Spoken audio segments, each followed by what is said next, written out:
Presented by Locket Music.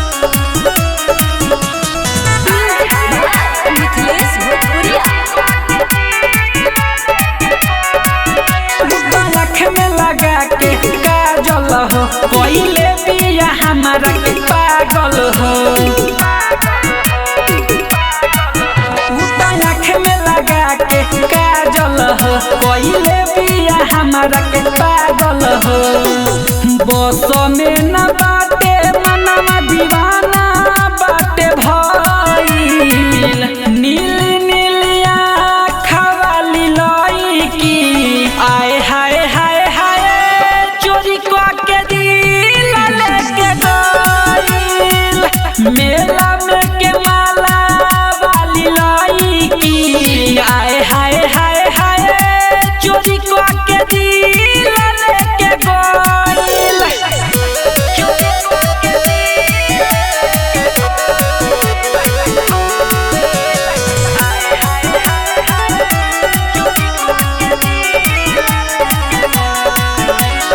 जागत रही रतिया में नींद न आवे अखिया में ऐसन काबू कइले बिया भुलाइल रहिल बतिया में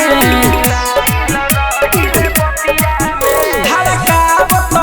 धड़कन बिया हमरा के अब पसंद बिया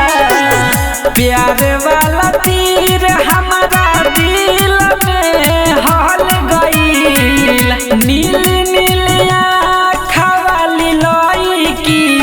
आए हाय हाय हाय चोरी के दिल लेके गइल मेला में के माला वाली लड़की आए हाय हाय हाय चोरी के दिल लेके गइल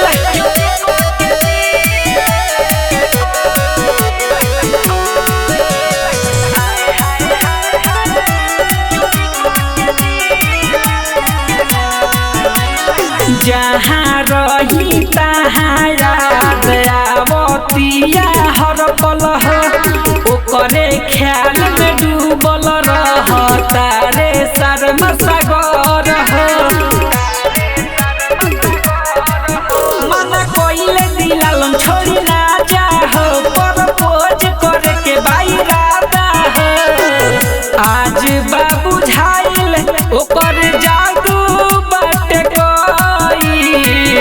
नीली नीली आँख वाली लड़की आए हाय हाय हाय चोरी के दिल लेके गइल मेला में के माला वाली लड़की आए हाय हाय हाय चोरी के दिल लेके गइल। संध्या रिकॉर्डिंग स्टूडियो भीतहा चौक बेतिया।